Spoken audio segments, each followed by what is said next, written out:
Mic check, mic check.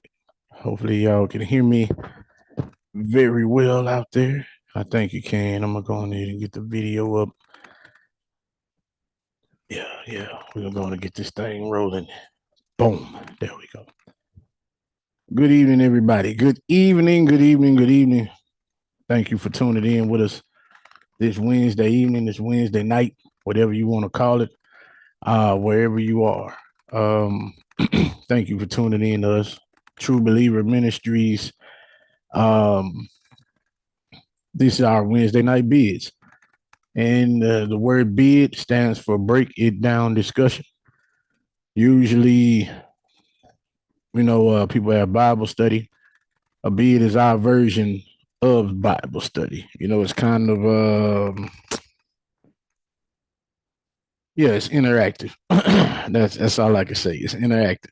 So what we do is our Bible studies aren't over the 66 books.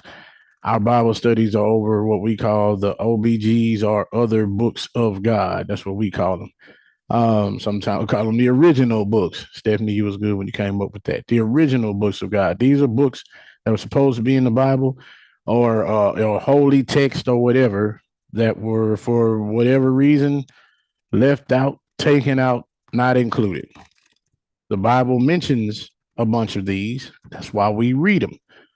And we go over them here on Wednesday nights.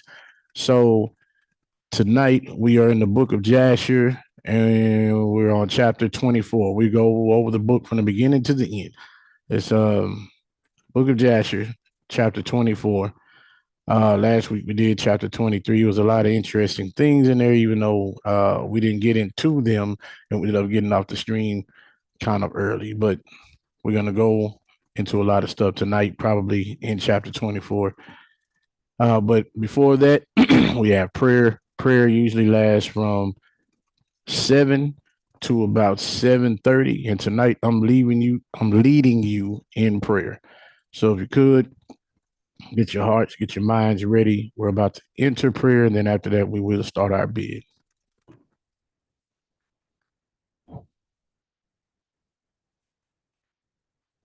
Lord, we come to you this evening, thanking you for the many blessings that you give us every day. Thanking you for the breath of life that you blew within us. Thanking you for giving us your grace. Thanking you for giving us your mercy. Thanking you for being who you are and taking out the time to think about us. As small as we are in this world, as small as we are in this galaxy, in the universe, you still take out the time to think about each and every one of us every single day. You take time out to make sure that we're good in our health, that we can speak well, that we can see, that we can move and have activities in our limbs, that we can do things, that others take for granted. Some people get these things taken away from them, and we don't realize how much you blessed us until these blessings have been taken away. We don't realize how precious your breath of life is until you call your breath to return back to you. We don't think about the many things that we should because we're used to having them every day. But today, right now, I'm thanking you for those things, Lord. I'm thanking you for taking out the time to do these things for us, not letting time lapse in between, because if time lapse in between, we might just drop dead. But you keep us in your heart. You keep us in your spirit. You have your Holy Spirit here to help us keep us out of trouble. And we thank you for these things, Lord. We thank you for watching over our families, making sure that our wives are okay, making sure our children are okay, making sure our husbands are okay. And if we aren't married, we thank you for keeping us. We thank you for watching over us. We thank you for watching over the children. We thank you for keeping our mothers, our fathers, nieces, nephews, cousins, things like that. We thank you for them, Father. We thank you for them. And we thank you for keeping them. We thank you for keeping us in your thoughts. Thank you for letting us eat meals every day. We thank you for letting us have clean water to drink. We thank you for our children going to school and returning home unharmed. It's many things you do for us that we just forget to tell you thank you for. We thank you right now for those things, Lord. And in all of those things, I still want to ask you to help us as fathers, Lord. Help us to guide our homes. Help us to give our wives purpose. Because as you said, the hierarchy is the Godhead, then the husband or the father, then the wife, then the children. The father is supposed to, and the husband is supposed to give his wife purpose. Help us to do that. Help us to be strong. Many men at home are facing pushback on that. Sometimes we know what's best, but we give in. Help us to be strong as men, because if we're strong as men, we make our families stronger. When we're strong as men, we make our communities stronger. When we're strong as men, we make being godly look better to everybody else. Because when we handle our business as men, you begin to bless us with blessings. You begin to give us things. You begin to open doors for us and our families and our children. Because it's not just us that partake in the things and the blessings that you give us, Father. It's our wives that partake in these things as well. It's our daughters, our sons that partake in these things as well. It's people connected to us that partake in these things as well, Father. You've asked us to be strong. You've asked us to lean on your word and not on our own understanding. You've asked us to stand for you. Help us to remember that. Help us to understand that it's not about what we want. It's not about what our wives want. It's not about what our children want. It's not about what our mama want. It's not about what our daddy want, our grandpa, our aunt and uncle. It's not about what any of them want, Lord. Help us to understand it's your will and your way for us. It's what you want for us. Your will, your way. And if we choose to honor you as we say we do, all our wants and needs will be given to us and taken care of by you because your word says it, Father. Help us as men understand that. Help us as men understand that when we don't handle our business as men and we get out here and we do all kind of cowardly things, as you say in your word, cowardly things, by not taking care of our families, by lying to these women, by not treating them how we supposed to treat them, by just using them and casting them aside, by not being there to raise our sons, by not being there to raise our daughters, or being there and not teaching them the word, as you said, not teaching them the ways of God, not teaching them how they should go about their day and how they should honor God, that when we are not doing what we're doing, that we dishonor you, Father. Help us to see that. Help us to understand that. Maybe it'll change some of our hearts. Maybe it'll change some of our minds. Maybe it'll help us lead and walk on a different path. That way you can speak to us. That way we can feel your presence. That way we can hear your voice. That way we can see when you guide us. And that we know what it's like to actually know you, actually hear from you, actually feel your spirit move within us. Because without us honoring those things, like your words say, we dishonor you. And when we dishonor you, you turn away from us. When we dishonor you, everything in society falls. When we compromise and when we do things outside of your will and your way, we make it harder on ourselves, which making it harder on ourselves, we make it hard on the women. Which when we make it hard on them, we make it hard on the children. Everything starts with us as fathers and husbands. Help us to remember that. Help us to understand that. Place it in our spirits that we're worth more than we understand we are worth. That we are needed more than we understand that we are needed. That it's important for us to know our place and to honor the position that you placed us in. You said you knew every one of us before we were in our mother's womb because you formed us. You gave us our personality. You know who we are inside and out. Help us to understand that when you were creating us, you knew that you were making us to be men. And that each and every man that you made, we serve a purpose. We're supposed to serve a purpose. You chose us to be men for a reason when you formed us. If not, you would have made us women. Or if not, you wouldn't have formed us at all.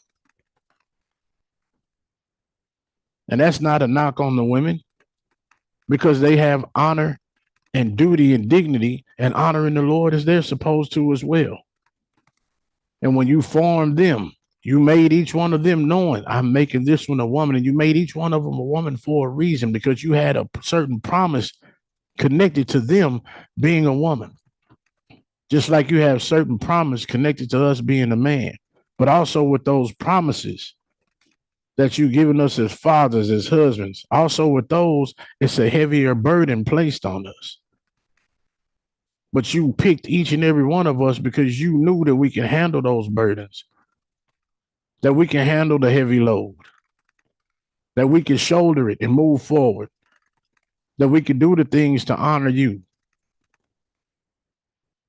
We've gotten far away from what you called us to be, Father. Through generational curses, through us not wanting to honor your word, through us not caring about what you said, through us falling off of our post, through us going after lusts and pleasures of the flesh and power and money and women and all of these other things, we have dishonored you. As fathers and as men, period, we've placed women before you. We've placed money before you. We placed power before you. We placed greed and pride before you. And all of these things have led to where we are today. Where you have men that say, I don't want to be a man anymore. I'd rather be a woman. When you have men that sit there, I don't want the responsibility. Give it to the woman. Well, you have men saying, I just don't want to do anything at all. I'll sit here and ask for other people to take care of me. When you have men that sit here and don't want to do anything, we look around. I just read a news story yesterday. A grown man, 21, living with his father and his parents, shot his daddy because his daddy wouldn't give him any money. Why wasn't he working? We become spoiled little children. And in your word, it says that when people hit their parents, if a son hit his father or mother, he should be put to death. But we don't do those things anymore. So we have people getting spoiled, figuring they're old things in life, Father. But as you said, we have been called to be a man. And in your word, you tell us what being a man is. And your word, you tell us how we honor you and what we should be doing and the burdens that we will bear. But through us turning to all these different things and through the world trying to tell us what a man is, instead of us going to you to figure out what a man is, we've fallen by the wayside. We've placed burdens on women that shouldn't be placed on them. We've made things harder on them when we should be making it easier. We make things harder on our children. We make things harder on ourselves. Our children come up with resentment towards us, wondering why things are the way they are. And we don't understand that when we choose the path that we choose, we curse our children as well. But at the time, we're not thinking about anything but ourselves. Place love back in our hearts, Father. Place dignity back in our hearts, Father. Place honor back in our hearts, Father. Place duty, humility, love back in our hearts, Father. Your word already says many of us won't choose it. We won't pick it. There won't be that many godly men. So if it's not that many godly men, it's even less godly women. But I'm asking you tonight, Father, touch those who should be touched. Open the eyes of whose eyes need to be opened. The ones that you choose to walk the path,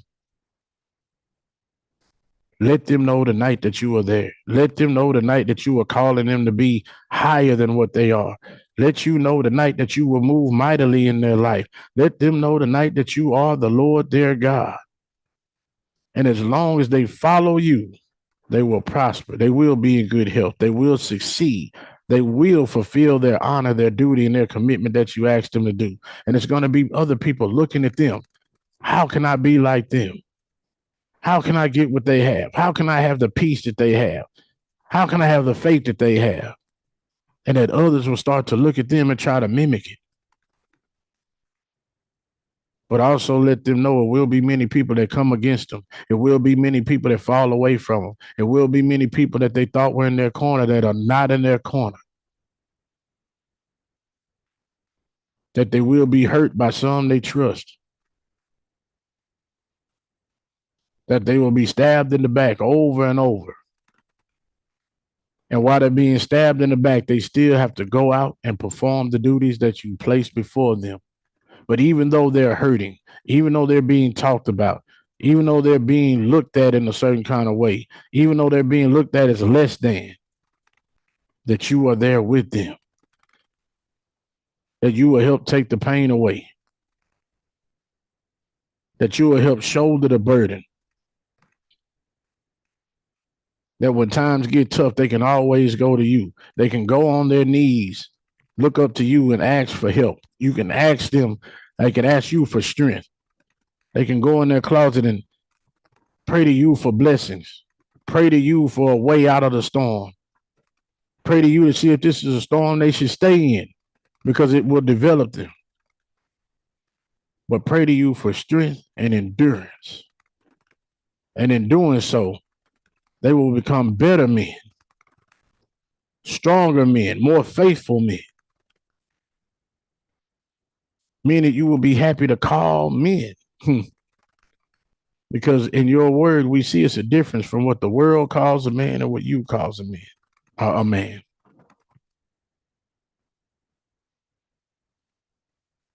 At the end of all of this, it doesn't matter what the world thinks about us. It doesn't matter what the world says about us. It only matters what you think about us, Father. We're trying to enter your kingdom once this life is over. So what my mama says about me, what my daddy says about me, whether good or bad, my mama good or bad, my granny, whatever she says, good or bad, whatever my kids say, good or bad, whatever the president of the United States says, good or bad, the king or queen of England, it don't matter who it is or what they say, whether good or bad about me. Once this life is over, I understand that I am going to the one true king, the ruler of rulers, which is Jesus Christ, and then the Father of all, the creator of all, the one who has no name. He just is. Like he says, I am the I am, whatever it is, I am that. I will meet that I am that breathed his life into me, that created me, that made every star, that made every blade of grass that we walk on, every droplet of water that's here on earth, everything that I eat, touch, smell, hear, and sense, he made it. I will meet them both. And the only thing that matters is what they say about me. Whether they are proud of me or whether they are ashamed of me. If they are ashamed of me, that means my life has been a disgrace and a dishonor. to the very one that gave me his breath so that I could do good with and uplift the kingdom. If they're happy with me, that means I've done exactly what he's asked me to do with the breath that he's given me. And that he will take me gladly into heaven to be with him. I ran my household right. I love my wife correctly. I love my children correctly. I taught them about the Lord. I did everything correctly. I led people to you for them to say they are happy. We have to do these things that you've outlined. We've helped the poor. We've brought in the outcasts and we've turned them to the Lord. We taught them about God. Lives were changed. People were saved. That's what's most important, not money. For some reason, us as men, we feel that once we make rules here and we make laws here, that God is subject to the laws that we made. I just saw a video, just saw it, where a man and a woman were sitting there saying, if Christ was here right now, the only way we would let him into America is if he came legally or if he had his papers. You mean to tell me that the maker of all that created you and me, that you wouldn't even exist without him being here? Some way he has to confine himself to the rules that you have in America when he made you. And what stood out to me was a man doing the most speaking. See, us as men, us as fathers, what are we on? We've belittled God. We've belittled Christ. We've turned him into a regular person. We've turned Christ into Joe Blow down the street. We've dishonored him. We've disgraced him. We're putting him back on the cross as his word said. Change our hearts, Father. Change our hearts, change our minds. But overall, I ask that you show people who you are. Show people you not like us. Show people you are not a man. You don't think like a man. You don't act like a man. Show people how mighty you are. Show people who they're playing with. And show people who their protector is.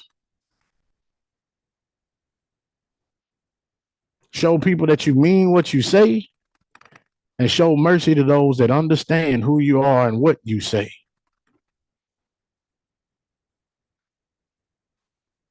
But I ask that you show people they need to quit playing with you, Father. Because at any time, you can call your breath of life to come back to you. And when it does, it won't matter whether a law or man-made law is here. Because if you call your breath back, what is some papers to enter the country? What is it going to do? Or who is going to be able to enforce the paper rule? Who's going to be able to enforce these laws if they have no life, if they're dead? Who can enforce them? You are just that mighty, Father. You'll do it. Your word already shows you will. We see it in there all the time. People don't want to read those scriptures. But without your breath of life, it don't matter what they said because it wouldn't matter. You aren't even here. Show the people, Father. I'm not asking that you take anybody. I'm asking that you get across to them in their mind and let them know who you really are. However you need to get their attention, Father, get it. Because as men, there's no way we should be disrespecting you like this. As men, there's no way we should be dishonoring you like this, that we put money in front of you, that we put in the law that we want to make in front of you. When you made us and you made everything. You made the way we think. You made the paper we trying to write the laws on. But for some reason, we feel that once we make it, you have to abide by them. You don't abide by anything. We bow to you. You don't bow to us. And then that's just in this one country. What about all over the world, other people that may think you have to bow down to their rules? I don't know if they're as arrogant. But there are some people that are. Show them the same thing. Show them how powerful you are. Show them who you are, Father. Everybody that understands this, everybody that is adhering to your will and your way, continue to bless them, continue to honor them, continue to work in their lives, continue to give them peace, continue to give them understanding, continue to give them love and more endurance. But everybody else, especially us men, get our attention, Father. And I ask all these things through the power of the Holy Ghost and your Son, Yeshua the Christ, holy name. Amen.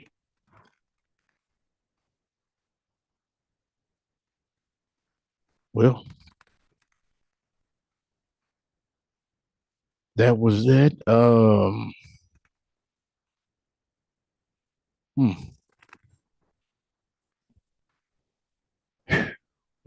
I gotta get my mind right to start reading. I gotta get my mind right.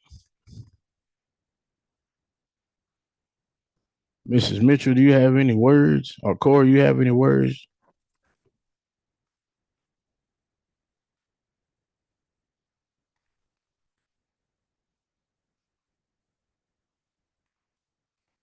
No.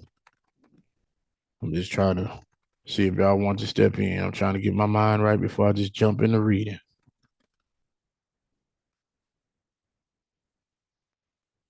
All right. Well, that was prayer. Now we will get ready to go into the book of Jasher, chapter 24. But before we go into 24, I'm going to read the last few scriptures from 23 so we could jog our memory on where we were. And then we go right on into 24. And if we remembered, it had just ended with Abraham, being called to sacrifice Jacob and everything that happened with that. And that he went up there, and all this was at the behest of the enemy of Satan, doing the same thing he did with Job. And then when it didn't work out like he wanted, he tried to have tried to have Abraham actually kill Isaac by the goat being there, and he was trying to tie the goat up that the Lord sent there to be a sacrifice. But and once it was done and the plan didn't work, he went to Sarah and he tried to make her kill herself by telling her that Abraham had killed Isaac when he didn't. He pretty much lied, and he was trying to get her to kill herself. And she was thinking about it, but then she believes in the Lord. She trusts in the Lord. She prayed about it and she grieved. And after she prayed about it and she grieved, she went to go look for Abraham. And while she was in another land looking for him, while he was on the way back, she went to go look for him. Then the enemy showed up to her again and told her that he was wrong, that Abraham didn't kill Isaac and that Isaac was alive. And then that's when she died from joy that her only son wasn't dead. She died from joy. And that's where we left off. But I'm going to start at the last couple of scriptures, which is 23, verse 87. And then after that, once I'm starting there, then we're going to go on to chapter 24. It says, and when Abraham had finished his service, he returned with his son Isaac to his young men, and they rose up and went together to Beersheba, and they came home. And Abraham sought for Sarah and could not find her, and he made inquiries concerning her. And they said to him, she went as far as Hebron to seek you both where you had gone, for thus she was informed. And Abraham and Isaac went to her to Hebron, and when they found that she was dead, they lifted up their voices and wept bitterly over her. And Isaac fell on his mother's face and wept over her. And he said, "Oh, my mother, how have you left me? And where have you gone? Oh, how have you left me?" And Abraham and Isaac wept greatly, and all their servants wept with them on account of Sarah, and they mourned a great and heavy mourning over her. That's the end of 23. So now we're about to go into 24. And the life of Sarah was 127 years, and Sarah died. And Abraham rose up from before his dead to seek a burial place to bury his wife Sarah. Then he went and spoke to the children of Heth, the inhabitants of the land, saying, "I am a stranger and a sojourner with you in your land. Give me possession of a burial place in your land, that I may bury my dead from before me." And the children of Heth said to Abraham, "Behold, the land is before you. In the choice of our tombs, bury your dead, for no man will withhold you from burying your dead." And Abraham said to them, "If you are agreeable to this, go and entreat for me to Ephron, the son of Zochar, requesting that he may give me the cave of Machpelah, which is in the end of his field, and I will purchase it from him for whatever he desires for it." And Ephron dwelt among the children of Heth, and they went and called for him, and he came before Abraham. And Ephron said to Abraham, "Behold, your servant will do all that you require." And Abraham said, "No, but I will buy the cave and the field which you have for value, in order that it may be for possession of a burial place forever." And Ephron answered and said, "Behold, the field and the cave are before you. Give whatever you desire."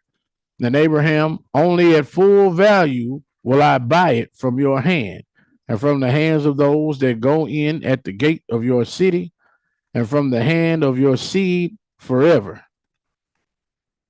And Ephron and all his brothers heard this, and Abraham weighed 400 shekels of silver to Ephron in the hands of Ephron and in the hands of all his brothers. And Abraham recorded this transaction, and he recorded it and testified to it with 4 witnesses.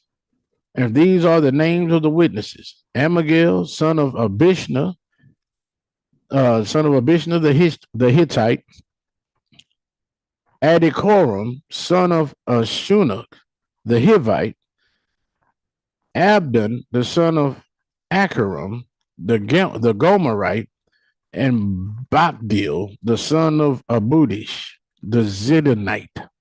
My goodness. And Abraham took the scroll of the purchase and placed it in his treasures. And these are the words that Abraham wrote in the scroll, namely that the cave and the field Abraham bought from Ephron the Hittite, and from his seed, and from those that go out of his city, and from their seed forever, are to be a purchase to Abraham and to his seed, and to those that go out from his loins, for a possession of a burial place forever. And he put a signet to it and testified to it with witnesses. And the field and the cave that was in it and all the place were made sure to Abraham and to his seed after him from the children of Heth. Behold, it is before Mamre in Hebron, which is in the land of Canaan. And after this, Abraham buried his wife Sarah there, and that place and all its boundary became to Abraham and to his seed for a possession of a burial place. All right, so I'm going to stop right there. We got any comments so far?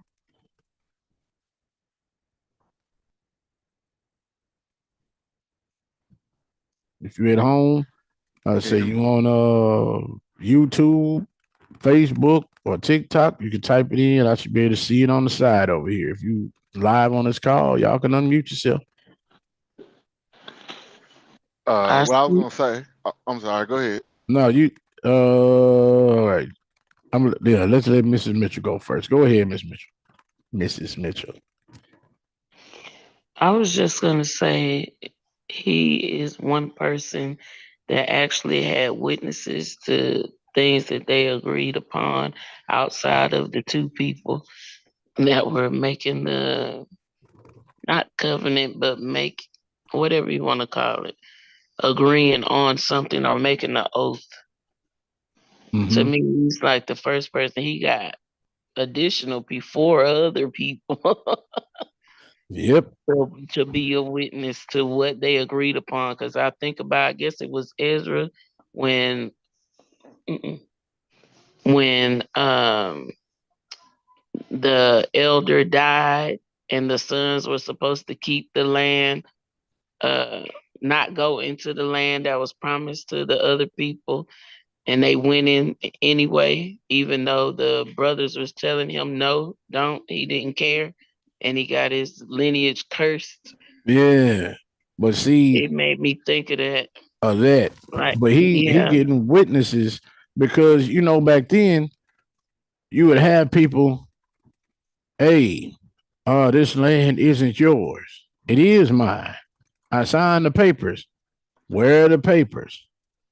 Then yeah, they you can made steal these it, they papers can up. damage it, and all kind of Yeah, stuff. you made Yeah, these papers up. You did this. This is yours. This is my yeah, family's land. You because the have people people do are that. dead. So now, yeah, nobody there to vouch for you. Yeah, And no, you could ask such and such. I bought it from them.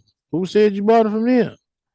They died a while ago. So now I'm getting 4 witnesses from 4 different places. They all finna watch me sign this paper that y'all giving me this land and this cave. It'll be mine forever. So now y'all kill one of them. One of them died. Still 3 other ones they know. And I got the paper. So if anybody, any kind of questions, they know what's up. So he making sure it's official. because people can be trifling. They come in and can Uh, take whatever they want because he's in another man's land. right. It's not his land. Yeah. So he's crossing his eyes and, well, you know what I'm saying, Yeah. dotting his eyes across his T's. Yeah, but if you cross the eye, but all right. And don't Yeah, say all that. right. I got distracted. Mm-hmm. Mr. Smith. I thought about how he acknowledged the fact that he's upholding to the customs of their land. And in previous chapters we read where the guy was taking people and you got to pay to bury them, and you got to make sure you pay a fee or we're gonna have problems for you. And the fact that he was doing what respected to the customs of their land, and even though they tried to more or less give it for free or whatever the case may be, not even acknowledge anything other than you can have it. I think that he went about it a very righteous way. Yeah, So that he was another did. thing. He did. And if you look at it though, he did what many of us wouldn't do. I'm thinking about myself. I might have to, with certain things, stop doing this. Look at what he said. The dude was, hey man, go on and bury your wife in there.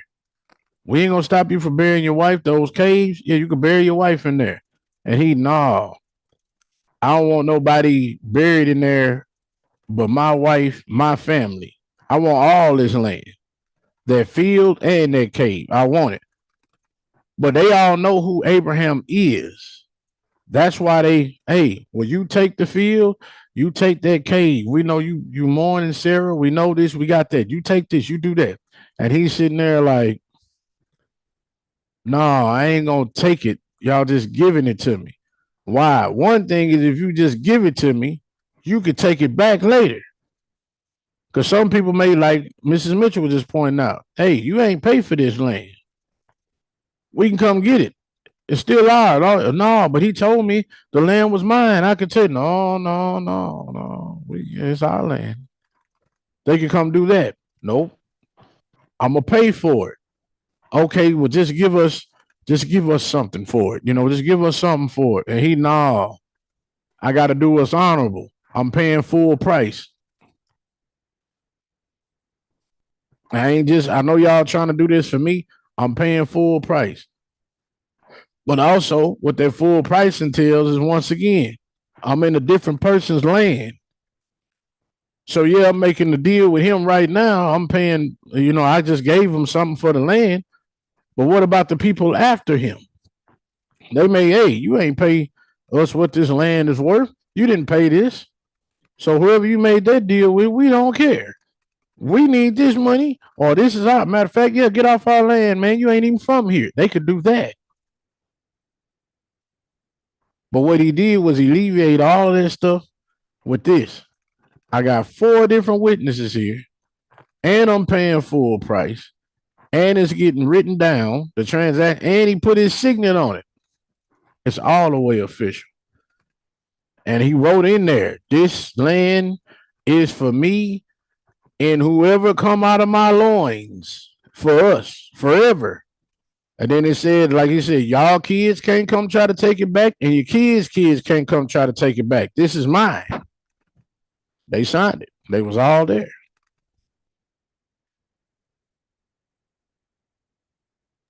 Also, when you look at it, he showed that he's righteous all the time, not part time. Right. It Right. ain't no situation to where you can, ain't no entitlement, ain't no pride, ain't no nah, bro. This is what I do for real. This is what I live by for real. Mm-hmm. And I'm gonna be honorable in all aspects of it. Because even though they kept trying to discount it or put it to the side or be nonchalant about it, he said no. Even when they put it in his hands to go, well, you name the price. He's like, no, I'm gonna do this honorably because he's showing that he's a representation of God in all forms of business, life, walk, everything, and that's real. You know what I'm saying? Man, hey, when you said that, I just heard something in my head. It was clear. The Lord was like, I don't take no discounted praise. I don't take no discounted worship. It's either gonna be all or nothing. Like you finna do it full heartedly, wholeheartedly, or I ain't taking it. So now how he living is kind of like that. I'm finna do everything full heartedly, full out. It ain't gonna be no halfway, half this, because the Lord won't accept that. Even though we told if you just do it for God, He gonna accept it. The Lord, hey, y'all better give me y'all best. I ain't accepting. I ain't half make the earth. I ain't half make you. So when you live in this life and you living honorably, you got to do it all the way, not halfway. And that's what Abraham doing. I'm doing it all the way, not halfway at all, because God wouldn't do it like that. Wasn't there somebody else that felt the same way in one of the other books we read? No, you have to remind me. I'm trying to remember who it was. They were paying for something and they wouldn't let them let them pay a lesser price. It may have been Abraham. This ain't the first land he bought. He had some other land. May have been him. I don't know. It'll come back to us later. It'll come back. But yeah, I'm about to pick up because we just ended at what verse? Yeah, I'm about to pick up at 13. We just ended on 12. It says, and Abraham buried Sarah with the pomp as observed at the interment of kings, and she was buried in very fine and beautiful garments. And Shem, his sons Eber and Abimelech, together with Anar, Ashol, and Mamre, were at her bier. Find out what that means, y'all. B-I-E-R. They were at her bier or buyer. Yeah, that's how you would say it, buyer. And all the noblemen of the land followed her buyer. And the days of Sarah were 127 years, and she died. And Abraham made a great and heavy mourning, and he performed the rites of mourning for 7 days. And all the inhabitants of the land comforted Abraham and his son Isaac on account of Sarah. And when the days of their mourning passed by, Abraham sent his son Isaac away, and he went to the house of Shem and Eber to learn the ways of the Lord and his instructions. And Abraham remained there 3 years. At that time, Abraham rose up with all his servants, and they went and returned homeward to Beersheba. And Abraham and all his servants remained in Beersheba. And at the revolution of the year, Abimelech, king of the Philistines, died in that year. He was 193 years old at his death. And Abraham went with his people to the land of the Philistines, and they comforted the whole household and all his servants. And he then turned and went home. And it was after the death of Abimelech that the people of Gerar took his son Benmelech, and he was only 12 years old, and they made him lie in the place of his father. So they put him at king at 12. And they called his name Abimelech after the name of his father. So his name was Benmelech, and they just, yeah, well, the king dead, you his son, you finna take his place, and we gonna call you Abimelech just like we called your daddy. We gonna change your name to your daddy name. That's crazy. After the name of his father, for thus it was their custom to do in Gerar. And Abimelech reigned instead of his father Abimelech, and he said, "How do you know what Abimelech you talking about?" And he sat on his throne. And Lot, the son of Haran, also died in those days. So Lot bit the dust too. In the 39th year of the life of Isaac, and all the days of Lot lived were 140 years, and he died. And these are the children of Lot that were born to him by his daughters. The name of the firstborn was Moab, and the name of the second was Benami. And the two sons of Lot went and took wives for themselves from the land of Canaan, and they bore children to them. And the children of Moab were Ed, Maon, Tarsus, and Canville, 4 sons. These are the fathers to the children of Moab to this day. He was the first junior. He talking about Abimelech. Yeah, he was the first junior. AJ, Abimelech Jr. Man, but all right, 25. And all the families of the children of Lot went to dwell wherever they should settle, for they were fruitful and increased abundantly. And they went and built themselves cities in the land where they dwelt, and they called the names of the cities which they built after their own names. And Nahor, the son of Terah, brother to Abraham, died in those days, in the 40th year of life of Isaac. And all the days of Nahor were 172 years, and he died and was buried in Haran. And when Abraham heard that his brother was dead, he grieved sadly, and he mourned over his brother many days. And Abraham called for his head servant Eliezer to give him orders concerning his house, and he came and stood before him. And Abraham said to him, "Behold, I am old. I do not know the day of my death, for I am advanced in days. Now therefore rise up, go out, and do not take a wife for my son from this place and from this land, from the daughters of the Canaanites among whom we dwell, but go to my land and to my birthplace, and take a wife for my son from there. And the Lord God of the heavens and earth, who took me from my father's house and brought me to this place, and he said to me, to your seed I will give this land for an inheritance forever. He will send his messenger before you and prosper your way, that you may obtain a wife for my son from my family and from my father's house." And he sent, and the servant answered his master Abraham and said, "Behold, I go to your birthplace and to your father's house, and will take a wife for your son. From there, if the woman is not willing to follow me to this land, will I take your son back to the land of your birthplace?" Then Abraham said to him, "Take heed that you do not bring my son here again, for the Lord before whom I walked will send his messenger before you and prosper your way." And Eliezer, he did as Abraham ordered him. And Eliezer swore to Abraham his master on this matter. And Eliezer rose up and took 10 camels of the camels of his master, and 10 men from his master's servants with him. And they rose up and went to Haran, the city of Abraham and Nahor, in order to fetch a wife for Isaac, the son of Abraham. And while they were gone, Abraham sent to the house of Shem and Eber, and they brought his son Isaac from there. And Isaac came home to his father's house to Beersheba, while Elijah and his men came to Haran. And they stopped in the city by the watering place, and he made his camels to kneel down by the water, and they remained there. And Elijah, Abraham's servant, prayed and said, O God of my master Abraham, please send me good speed this day and show kindness to my master, that you will appoint a wife for my master's son from his family this day. And the Lord listened to the voice of Elijah for the sake of his servant Abraham.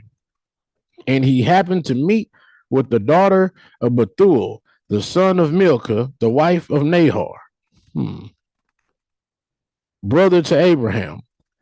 And Elijah came to her house, and Elijah related them all his concerns, and that he was Abraham's servant, and they greatly rejoiced in him.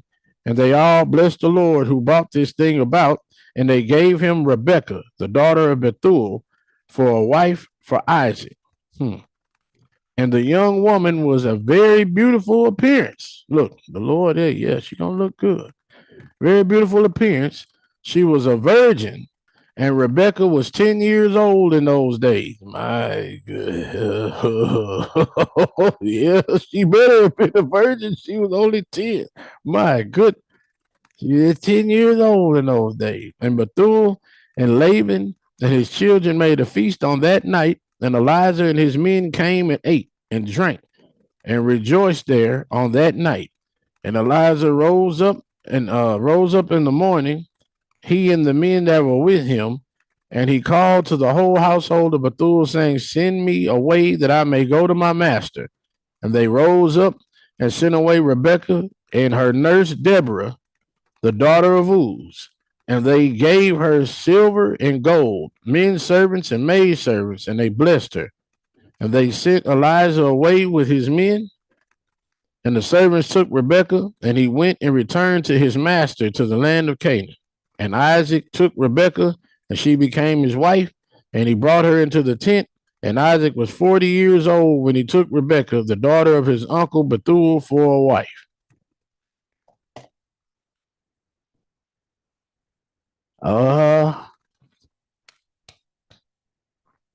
Comments? Because that's the Man, end of it was chapter. crazy. That's the end of chapter. Hey, yeah. Watch what you're saying, man. We ain't trying to get banned on nothing. Watch what you go No, ahead. I'm talking about AJ, you know what I'm saying, being named after your father at 12. You know, I think that's a pretty smart move for war, because you ain't want to start nothing and they think, oh man, it's a young dude. That's I thought that was a good point. You know, just wanted to throw that one out there. Yeah. You right, Miss Madison. That what I hey. Now look, when I had this conversation with some people a while ago, it got real uncomfortable. Really uncomfortable with what you talking about, Miss Madison. I ain't gonna say that on here, and I don't want nothing to get flagged and all that type of stuff. About that age gap. And I was sitting there saying back then, and how the Lord does it. I'm just how the Lord does it, period. Because it ain't no back then and now when it's the Lord involved, right? How the Lord does it. If she able to have a cycle, she ready to have children, be a wife. And I said, how we do it, we've made laws. In other countries, they made laws saying, hey, you have to be a certain age, then you can do this. I said, but if you look at what the word of God says, he sat there and said, when you a child, you can't have children if you're a child. So it's like if you're a child, you a certain thing. Once you are able to have children, you are not a child anymore. That's how God does it. So if you're able to have children, you ready to be a wife. You able to make children, you ready, hey, you can be a husband. You can make kids, you can have them. Hey, it's that time. So it's kind of crazy because how we are brought up, how the laws are everywhere. All of this, right? You going to jail. You can't do that. You're going to jail. But how God says it, y'all are doing it wrong. That's how he's looking at us. Y'all are doing it wrong. Who he tell? Look, listen to what he just said. Abraham told his servant, I'm old. I don't know how much longer I got. I can't be out here walking around traveling real far anymore. So if I go to do that, I might not make it back here. But I need you.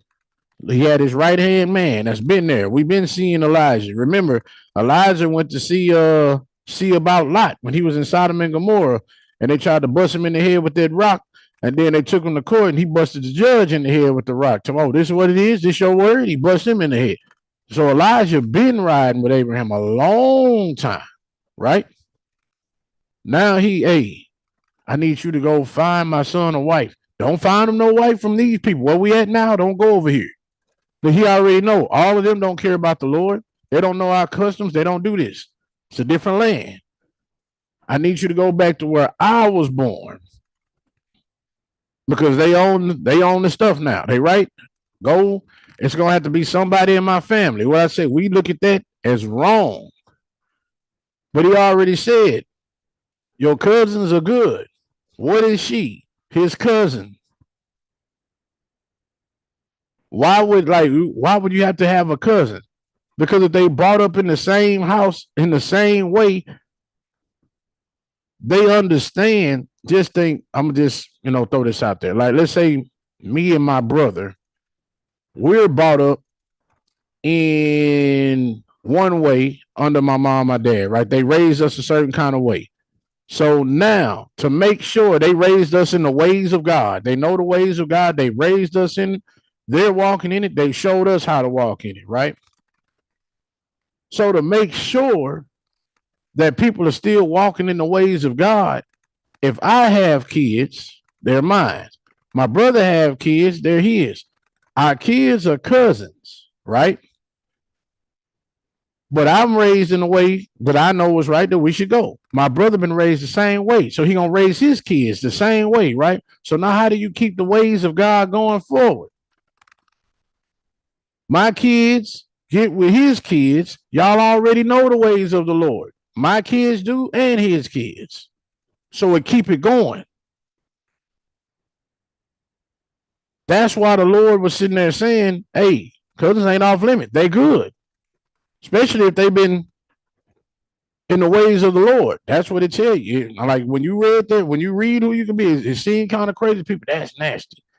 The Lord is saying, hey, what you calling bad, I said is good. So with that, look at who he said. We sitting there, no, she young, she this, she that. We saying all kind of stuff. This shouldn't happen. Who did it say showed him? The Lord had a messenger come show him. This is who Isaac's wife is. So how we gonna argue with the Lord? A bunch of us are gonna feel like their first comment, Mrs. Madison. I'm gonna read the rest of them in a minute. We're gonna feel like that because that's how we've been brought up. We've been told it's wrong. But if we get in this word, it's saying y'all are wrong with how y'all think. The messenger from the Lord came down. So how we gonna put the messenger of the Lord in jail? You're gonna lock God up? You can't do that. I'd like to see you try, but I'm like, yeah, you gonna lock God up? He the one. Yeah, that's her. That's white.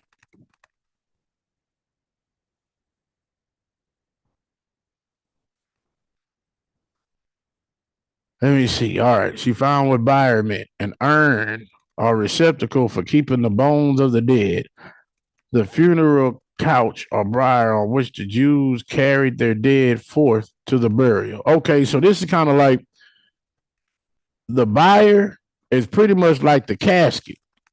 Kind of like how now we got people carrying the casket. So it said it was listing who were pretty much the pallbearers. That's pretty much what it was listing. They carried the thing that they had the body on when they were going to bury. So Mr. Smith, you already know. It said for real, your grandma started her family at 12. See what I'm saying? Those laws just became recent. That wasn't the law at first. That's more recent, like within the last like 50, 60 years that came in. But at first, that wasn't no law. But if we think about it, when the Lord is saying, like we sitting here looking at, hey, that's still a child. If the Lord is sitting there saying, no, she a woman, we can argue about it all we want. The Lord looking at her different. That's why she can have kids. People can have kids that young and don't mess their body up. Their body snap back fast. Boom. Because you're young. You can have more kids. We kind of doing stuff backwards now. We wait until we 30 and 40 and you starting to have children. They sitting there telling you, hey, you in one of them high risk pregnancies. Then you had a baby. Your body don't get back how it's supposed to. Why? Because you having them late. In God's eyes, we're having them late. But in our eyes, hey, we're settled down. We got this, we got that. Now I feel I'm ready to have a child. I think we're good to go. I think we did. And then my body, it's this, is that. The Lord, if you would have been doing it when I gave you the ability to do it, it'll be different. So it's how we're being taught. When you read in this Bible, it tell you all kind of stuff. But the thing is, a bunch of those scripts we don't read because people gonna feel some kind of way, and we've made a bunch of that stuff against the law. But God's saying something else. You said, but children today have a cycle as early as 7. Hey, the Lord know what He's doing. We can't argue with that. The Lord knows.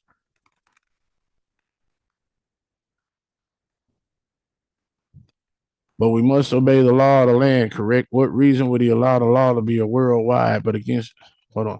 He allow a law to be worldwide, but against God. What you mean, what reason would He allow? He already told us what His word is. We have come in and tried to make our own laws and change our own stuff. So like He's sitting there saying, all right, yeah, obey the law of your land. But I'm saying this. Kind of like when He sit there and said that, hey, if a man mess with another man's wife, you're supposed to kill him and the woman, right? That's what He said. You're supposed him and the woman. You're supposed to get them both. Boom. So we do that today, they're gonna put us in jail for it. So you can't really do it. But the Lord's sitting there saying you can. If you move to a different place, well, that ain't the law there. You're perfectly fine. And then He tell you why I'm having you do it. I'm having you do this because it gets rid of evil. Just like He was saying with certain stuff. If you do this, it gets rid of evil. Think about it.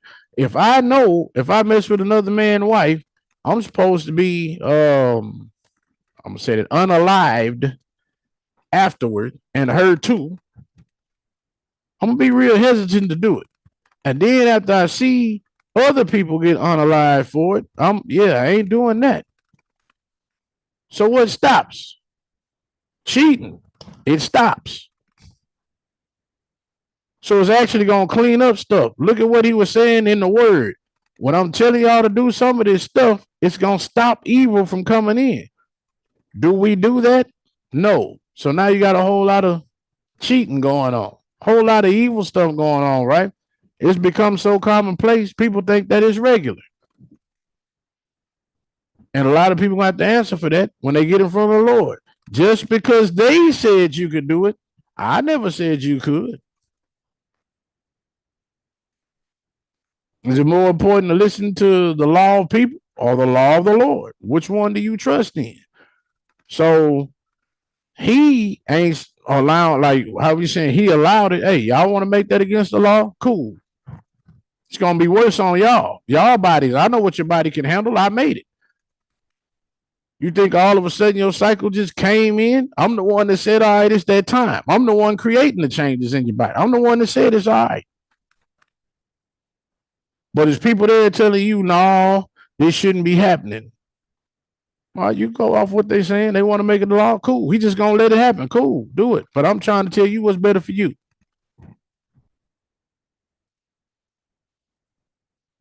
So that's why I'm like reading this. I'm in my mind, I'm like, this is wild. But at the same time, God's ways ain't our ways. His thoughts ain't our thoughts. How he has stuff set up, we done changed it all. And now we've been indoctrinated in how we do stuff now. When we actually read the Lord, y'all should have been doing it like this. It would have been better for you.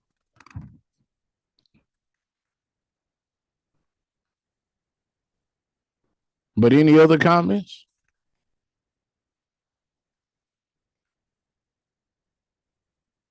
I was just gonna comment and say that even what you were saying is definitely true. On top of that, God was trying to stop people from becoming bastards before it became a real thing. Yeah. Think about that. Think about that. That girl, Rebecca, with the age she is, she got with Isaac. See, everybody's reading Rebecca and Isaac in the Bible. They all happy and all that. Y'all didn't know this was the story behind it. But she with him, what is he able to do? Give her guidance. He able to teach her about the Lord, how we supposed to honor the Lord, how we move forward in the Lord. My daddy taught it to me. He got his household like that, and I'm having my household like that. So he gonna be able to teach it to her, and what she gonna do? Soak it up. She at the age where she's still learning. So everything he telling her, she gonna absorb like a sponge, which is also gonna make her a better wife for him. And then when she's having children, she's still gonna snap back. Boom, boom. And I know what my husband like. I know how to do this because he teaching me. Oh, I know the ways of the Lord. I know how we supposed to do this on this Sabbath. I know how we not supposed to do this on the Sabbath. I know every what is a holiday that the Lord wants us to celebrate, every feast he wants us to celebrate. I know it all. I know the traditions that we supposed to uphold and the ones we not supposed to. She gonna learn everything from him. Back to the prayer I prayed. That's why it's important for us to be godly men as fathers. Our wives supposed to learn from us. We supposed to set the pace in the household. We supposed to give them purpose in the house, in the marriage, right? He a godly man. That's why he asked, his daddy asked, hey, go down there, find a woman from over here that came from my father's house. Matter of fact, ask God to show you who to go to. Why? My son on some godliness stuff. I had him sent away just to learn the ways of God. And I'm already in them. Abraham in the Hall of Fame, I'm already in the ways of God. But it may be some stuff I'm forgetting. And my son is my son. My voice is only going to go so far. He going to listen to me. But just like it is with some people, you got the same voice telling you stuff over and over and over. And you kind of, yeah, dad, whatever. It be like that. I know he getting like that. Let me send him over here to these two. That's on the same thing I'm on. He may accept some of the stuff better from them. He may hear some of the stuff from them that he's not hearing from me because it's a different voice. Good. He got his son all the way in when it comes to the ways of the Lord. So I'm going to need a woman that can be all the way in too. Lord, who is for my son that he can marry? You already know he godly. He owns some stuff. He learning from me and some other people. I need a woman for him that's going to be on the same stuff. And the Lord send the messenger, her right here. It's better for her.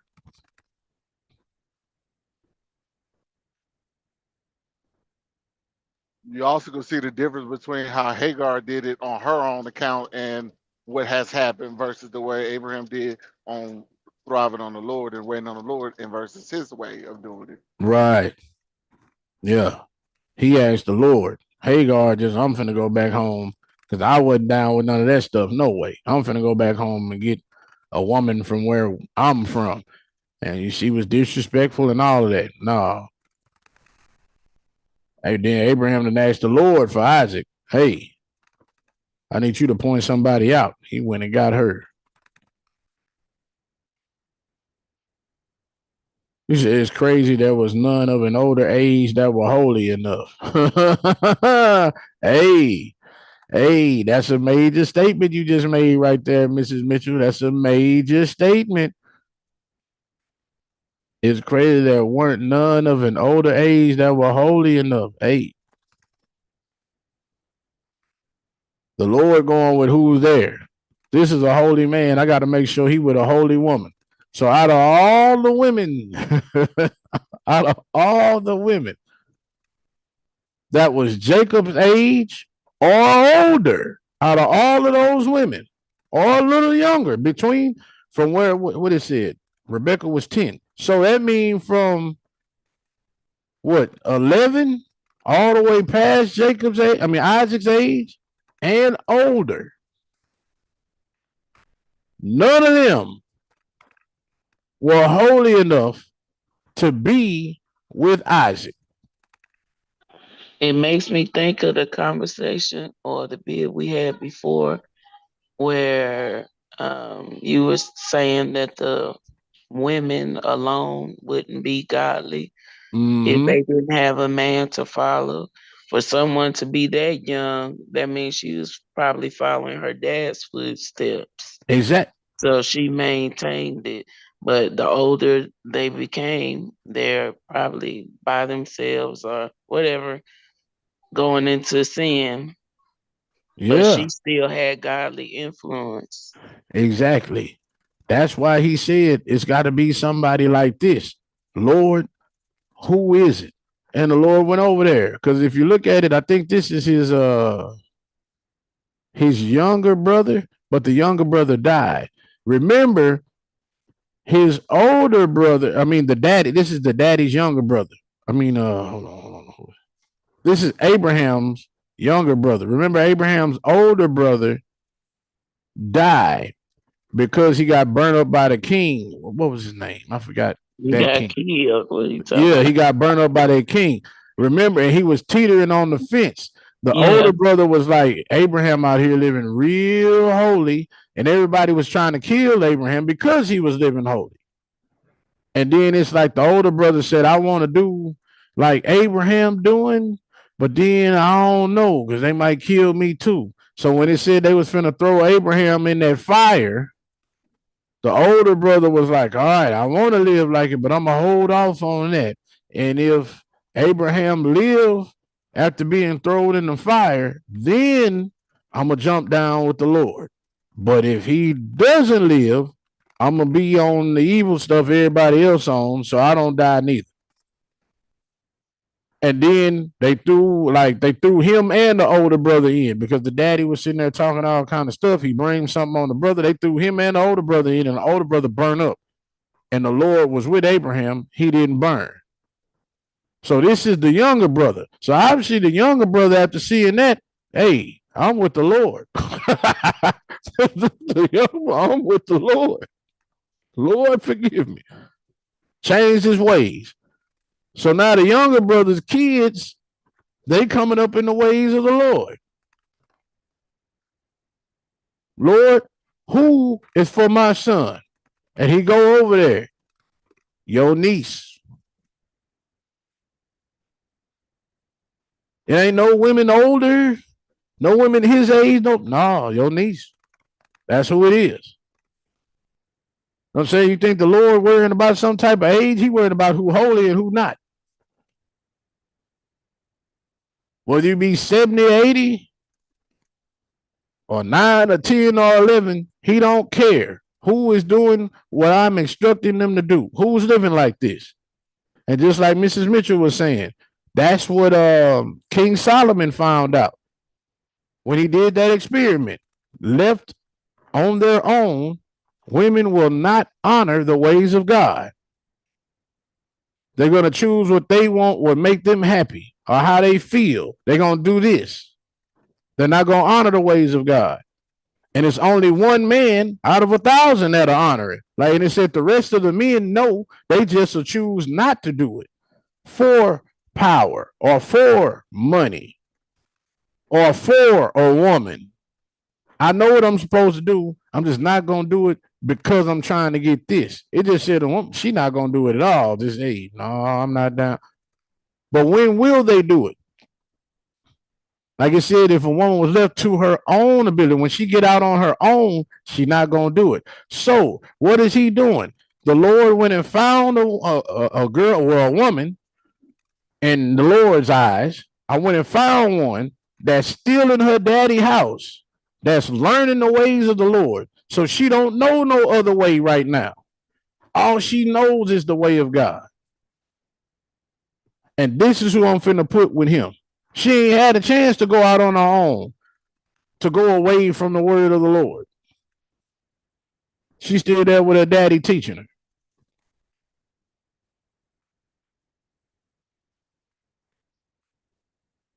And what is this has happened? All this happened right after that brother died. Like I said, the brother just died. So now Isaac coming to take the brother's daughter. And who it say was happy? The mama.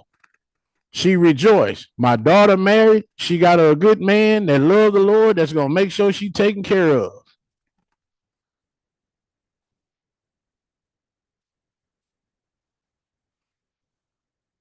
Now, we worried about all the wrong stuff now. Ms. Morgan put, as I've said before, men should ask God who they should marry. It's a big decision.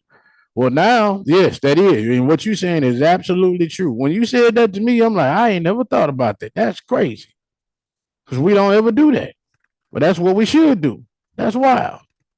But now reading this story, you wouldn't even be able to honor it. If you ask the Lord and the Lord pointed somebody out, you do this, you going to jail. They locking you up. People trying to stone you, you ain't never getting out.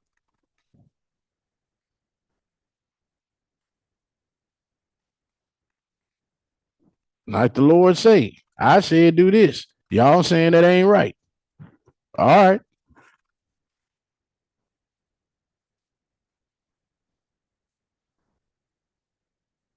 Any other comments or anything? No?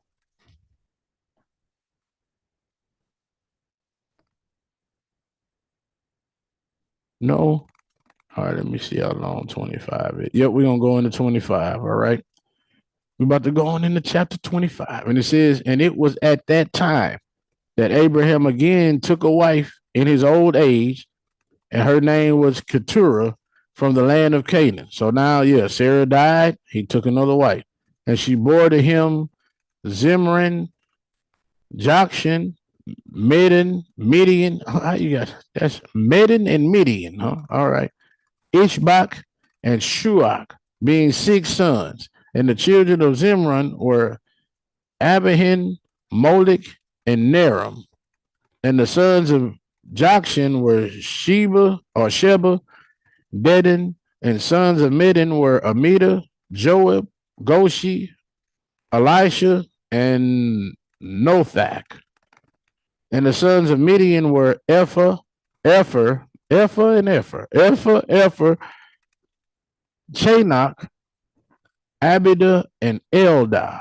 And the sons of Ishbak were Makiro, Beodua, and Tator.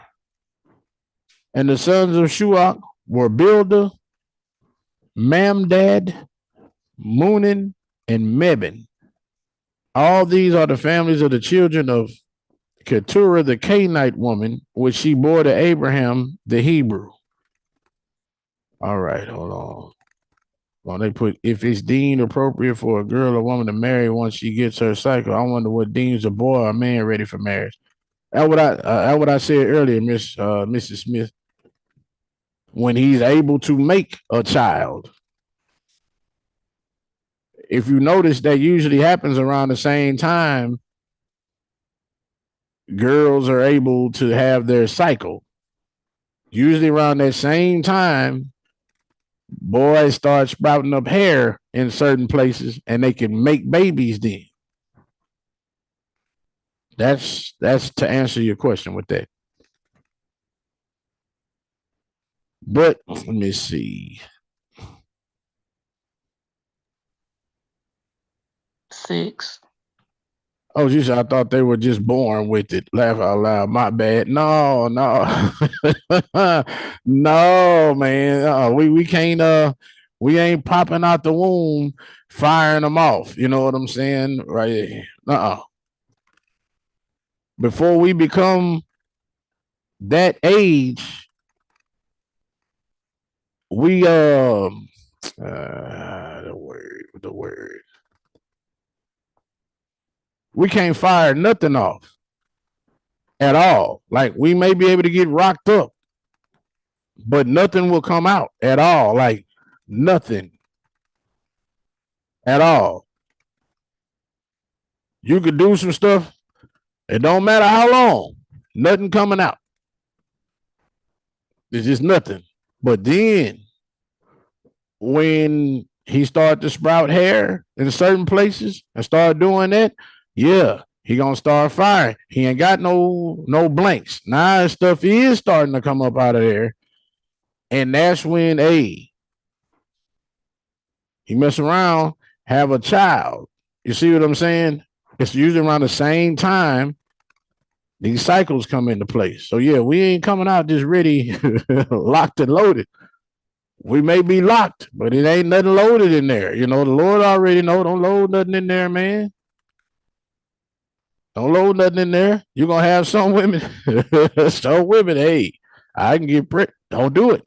No, he ain't load nothing in there on purpose. So it come around the same time. Had to get that out of there. Just to let you know.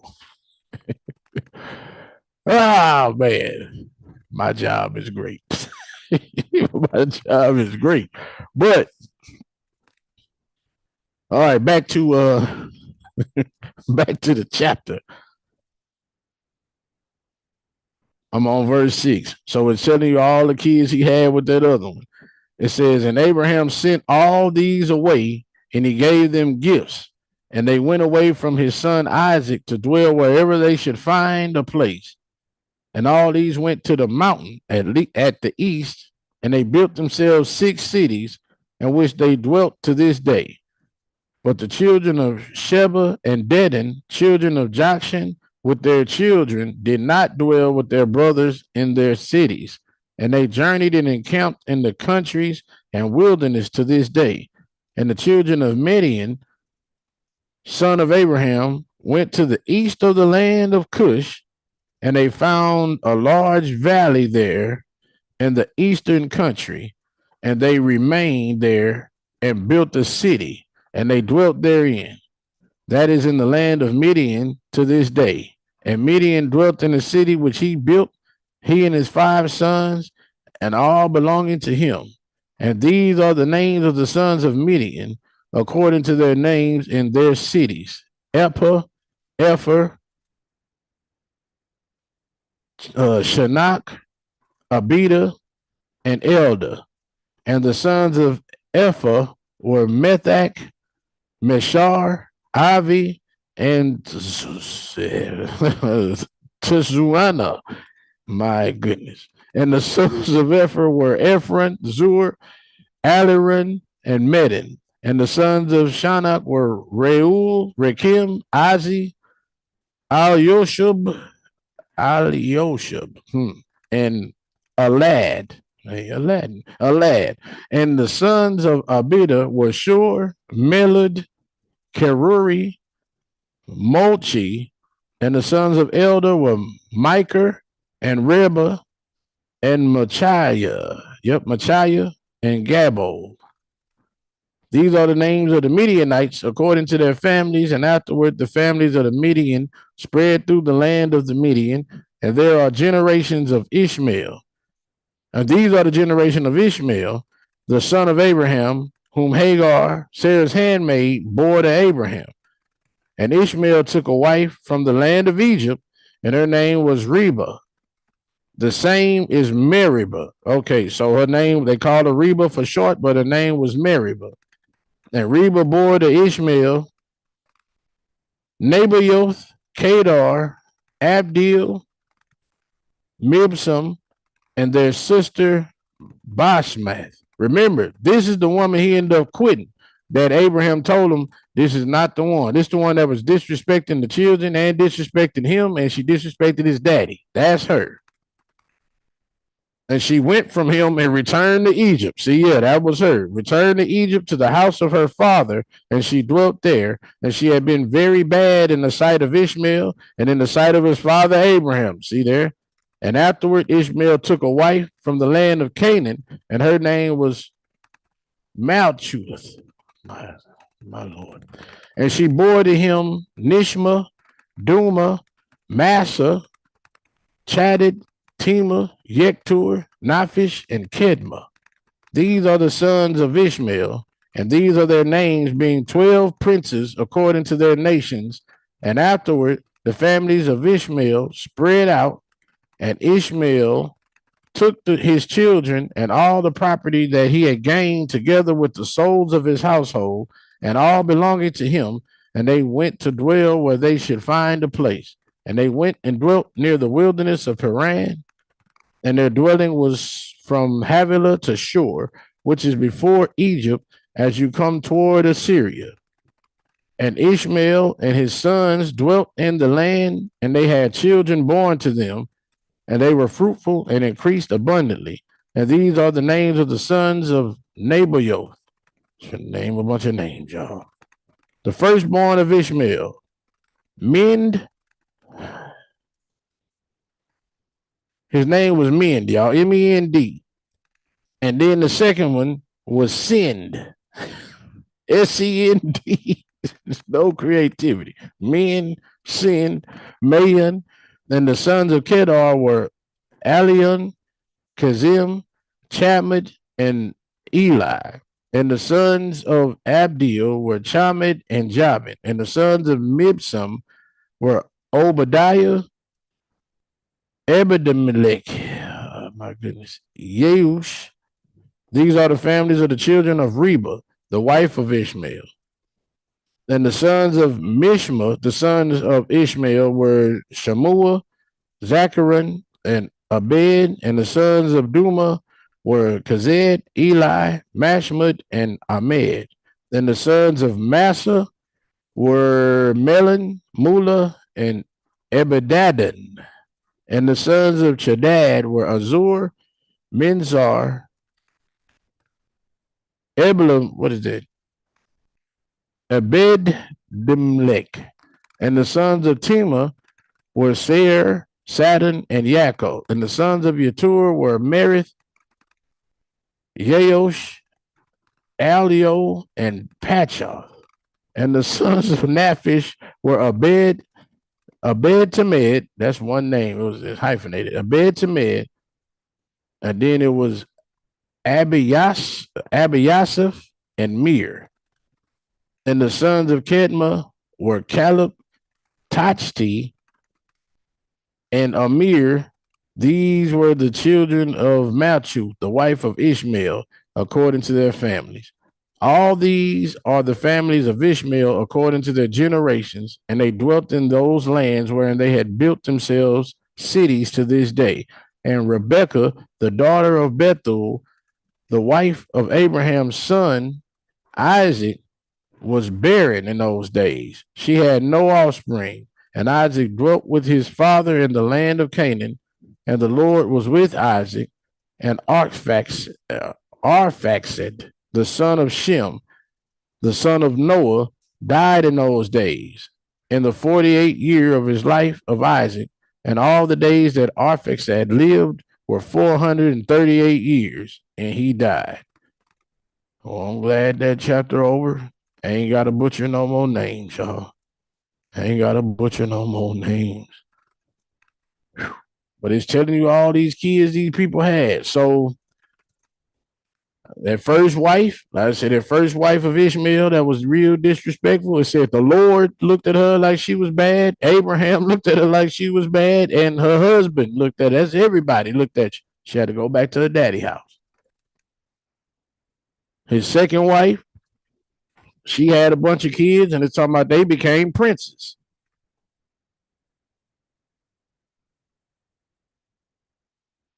Man, that's wild. Let me go back and check something real quick.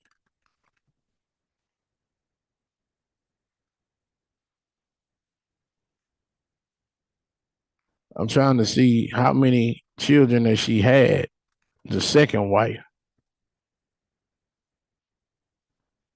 Took a wife in the land of Canaan. Her name was Malchus, and she bore to him.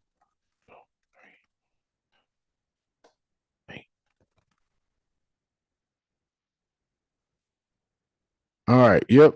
So she had him 8 sons, and the first wife had him.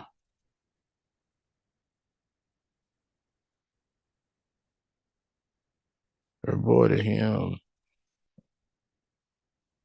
1, 2, 3, 4. Yep.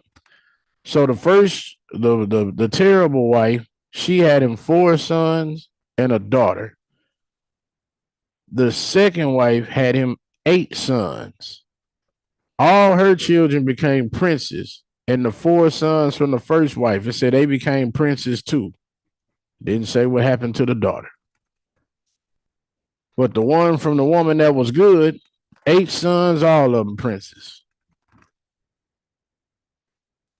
Yeah, the Lord, man, hey, the Lord looked down on a bad wife. I'm gonna tell you that, because we see in here, she ain't honor her husband or them kids like she was supposed to. The Lord was pleased. Abraham, yeah, hey man, you better tell him to get rid of her. They say the Lord was pleased. So hey, this let you know how much wifehood,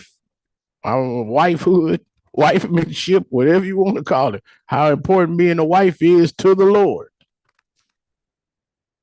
Not just to us, meant to the Lord. This is important.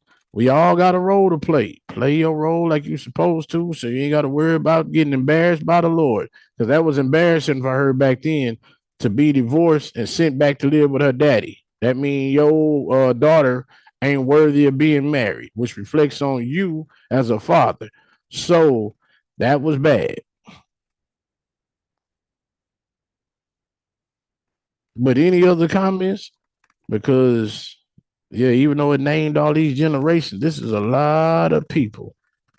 You seen Isaac, he got his wife, she was barren, but all these other people, Ishmael, hey, he was working. He had these kids, boy. He had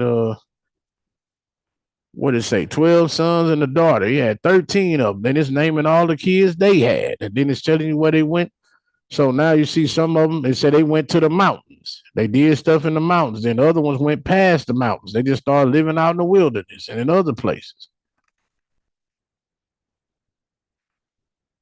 They say they found wherever they could fit in. They got in where they could fit in. But yeah. Any other comments on this? Because that means next week we'll go into chapter 26, because 26, yeah, it's too long for us to do right now. So yeah, anything on I just 25? want to say I want to thank the Lord that none of these people had middle names. Whew, my goodness. I could barely say these regular names, man. If you look at these spellings, I have to pat myself on the back, bro. I'm like, if you look at these spellings, my goodness. Whew, yeah. Yeah. But also, I kind of noticed that Canaan was a bad place, but Canaan wasn't as bad as Egypt. And he Yeah. like, hey, go ahead. Yeah. But Canaan was a bad place. You got to remember, when he had split the land up between the 3 brothers, he had told them, in your families, go to your part of your land, stay there, everybody be good. It was one of the brothers, I forgot what, Canaan, yeah, the brother Canaan. He went to that land that wasn't his. That was his brother's land. And he sat there and said, hey, they were like, God gonna curse you and your seed if you stay here. Like, you need to go to your land that was given to you. And I don't want to go there. I want to go here. And I don't care if I'm cursed or my seed. That's what he said. They, all right then. And he got cursed in his seed. So the land of Canaan There's some bad stuff going on there. That's why. Right, because it's like everything keeps being taken from Canaan. Yeah. Yeah. And then everybody that's over there that's holy, don't take no wife from this land. I got to go somewhere else and get a wife, not from here. Yeah, it's not good. That's why. Anything else though, y'all? Because if not, that's a wrap for the night. You can enjoy the rest of your Wednesday with your beautiful families. My last comment is, although Abraham is old, and he said, bro, I might not can walk that far, but I definitely still make these kids. Hey I man, can hey, still I make these told you. kids. That's how the Lord gave it to us. Once we have yeah, Mrs. Smith, once we start sprouting hairs in certain areas, from that point on to the minute we die, we can have kids. We can be 99, shriveled up, bones showing. We look like we can go at any minute. Look real sick. We can make a baby then. After we bite the dust, well, baby making's over. I'm like, we can do that till then. So yeah, I can't walk far, but you know who can walk it out? My other member. He still can do his job. He got one job. He can do it. Talking about don't get him started. Good night. Hey, that is what it is. Until he can be on it and still, hey, he can pop one out. I'm like, that's how the Lord made it.